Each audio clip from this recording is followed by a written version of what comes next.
Hello बच्चों, कैसे हैं सब। उम्मीद करते हैं कि सब ठीक ही होंगे। आज हम एक ऐसे टॉपिक को लेकर उपस्थित हुए हैं क्लास 10th मैथमेटिक्स का, जो बार बार आपके इस प्रश्न को दोहराया जाता है आपके बोर्ड एग्जाम में। ये है थेल्स प्रमेय, यानी कि आधारभूत समानुपातिकता प्रमेय। ये है क्या, आइए जानते हैं कि किस प्रकार महान गणितज्ञ थेल्स के द्वारा ये थ्योरम दिया गया और उसके बाद आपके एग्जाम में थेल्स थ्योरम और इसका अपोजिट, इसके बाद जो है आपको पाइथागोरस का अपोजिट, यानी कि पाइथागोरस का विलोम, थेल्स और थेल्स का विलोम, ये बार बार आपके एग्जाम में ये बार बार पूछे जाते हैं।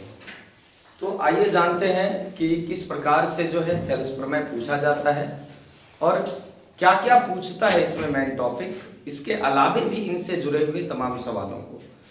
तो सबसे पहले हम देख पा रहे हैं कि यह है थेल्स प्रमेय। और थेल्स प्रमेय क्या होता है सबको मालूम है। थेल्स के द्वारा दिया गया एक थ्योरम है जो त्रिभुज से रिलेटेड है।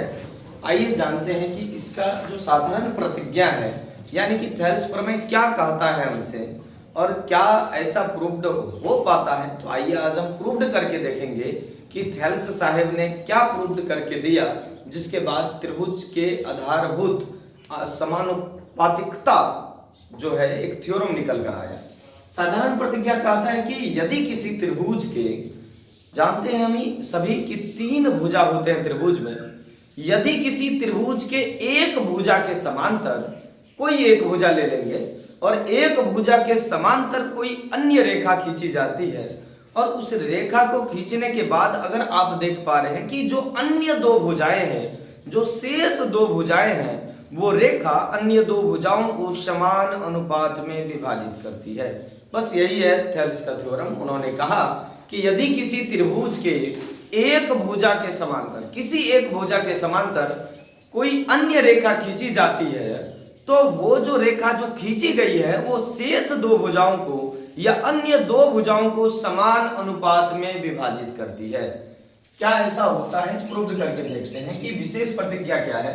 कि माना कि ABC एक त्रिभुज है, मान लीजिए कि ABC एक त्रिभुज है और इस त्रिभुज में भुजा BC के समांतर DE रेखा खींची गई है। ABC एक त्रिभुज है जिसके भुजा BC के समांतर कौन सी रेखा खींची गई है? DE। कौन सी रेखा? DE। कौन सी रेखा? अब भुजा कौन सा? BC। किसके समांतर खींची गई है? BC के समांतर। कौन सी रेखा? D। और ये खींची गई है और हमको साबित क्या करना है कि जो शेष 2 भुजा है, यानी कि AB और क्या AC, इस दोनों भुजा को ये DE रेखा जहां भी काट रही है उसको समान अनुपात में काटकर विभाजित कर रही है।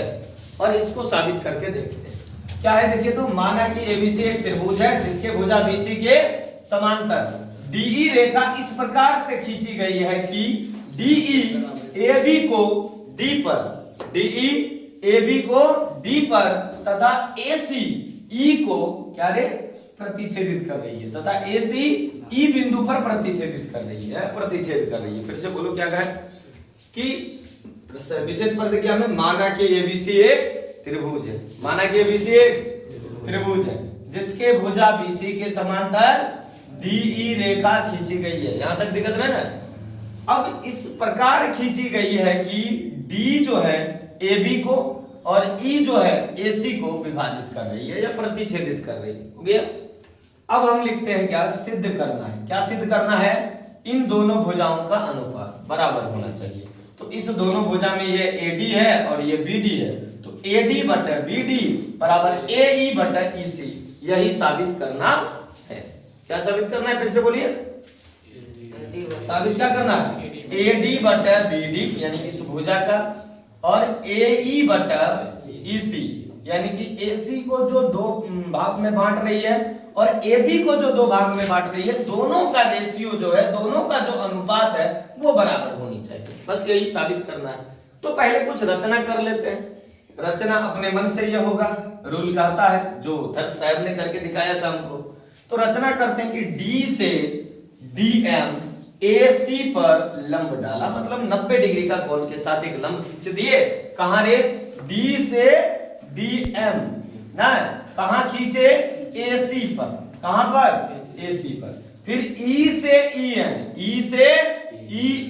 कहां खींचे? AB पर। क्या खींचे? लंब खींचे। क्या खींचे?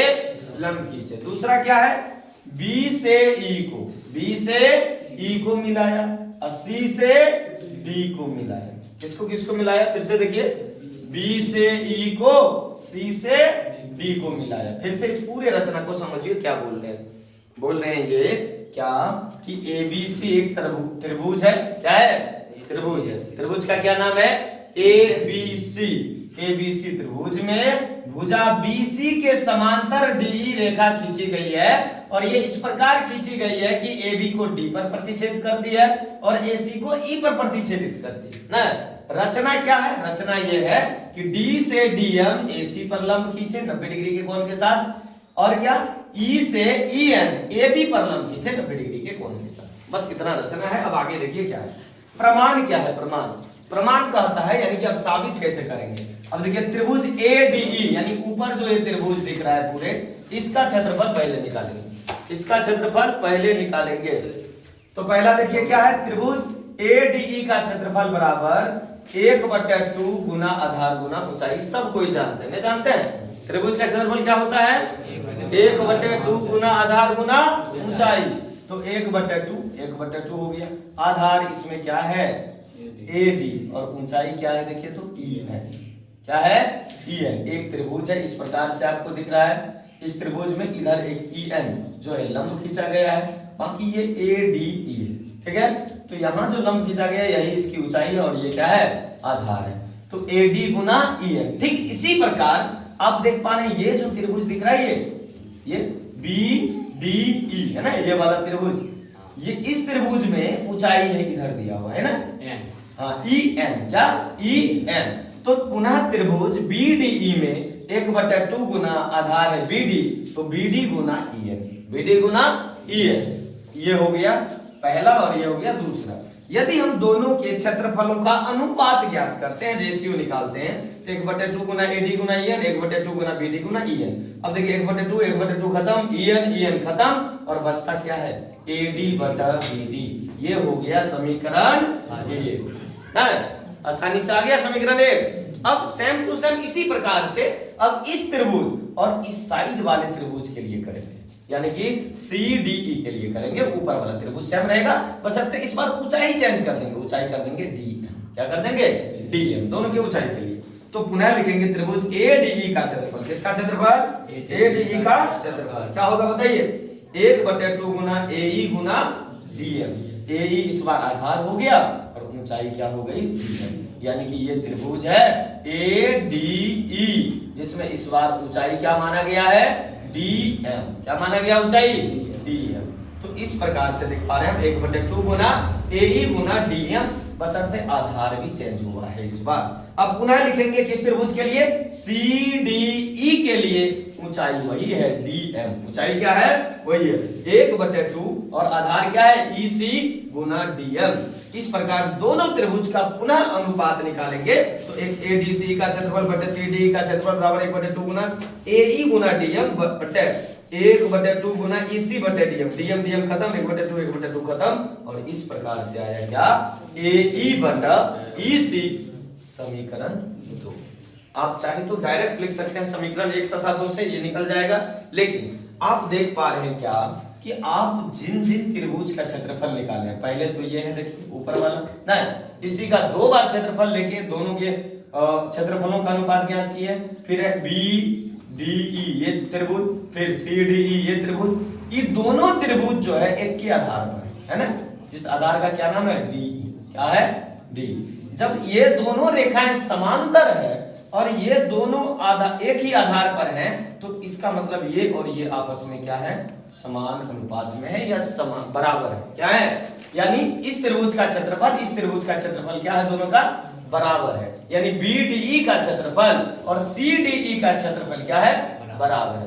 जब दो त्रिभुज में एक ही आधार पर क्या हो, दोनों का क्षेत्रफल बराबर होता है, तो इसका कहने का मतलब है कि जो DE भुजा है BC के समांतर भी है और साथ में ये अन्य दो भुजा जो आपको दिख रही है वो समान अनुपात में विभाजित करती है, जिस प्रकार से यहाँ पहले निकाला गया। पहले त्रिभुज के लिए AD बटे BD, अब दूसरे त्रिभुज के लिए क्या निकला, AE बटे EC।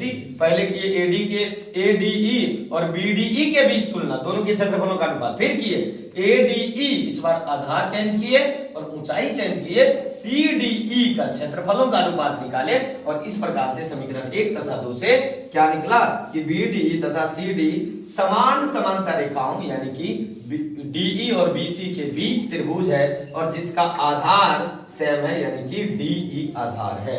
और इस प्रकार से आप देख पा रहे हैं BDE का क्षेत्रफल बराबर CDE का क्षेत्रफल, यानी इस त्रिभुज का क्षेत्रफल इस त्रिभुज का क्षेत्रफल आपस में क्या है, बराबर है। जब इसका क्षेत्रफल बराबर है, जब इसके बीच का जो ये समांतर रेखाएं हैं ये आपको दिख रही है, तो इसका मतलब है कि AD बटे BD बराबर AE बटे EC, ये सही है। और इस प्रकार से थेल्स साहब ने अपने अलग अलग दोनों त्रिभुजों के अनुपातों से एक थ्योरम दिया जिसे कहते हैं थेल्स थ्योरम। क्या है थेल्स थ्योरम? यदि किसी त्रिभुज के किसी एक भुजा के समांतर कोई रेखा खींची जाती है तो अन्य दो भुजाओं को वह समान अनुपात में विभाजित करती है। यदि इसका उल्टा हमसे पूछे तो क्या लिखेंगे कि यदि किसी त्रिभुज में कोई रेखा उसे अन्य दो भुजाओं को समान अनुपात में विभाजित करती है, ठीक, तो बताइए कि वो दोनों भुजाएं समांतर होती है। क्या होती है? इधर समांतर दिया हुआ है और अनुपात साबित करना, उधर अनुपात दिया हुआ रहेगा और समांतर साबित करना पड़ेगा।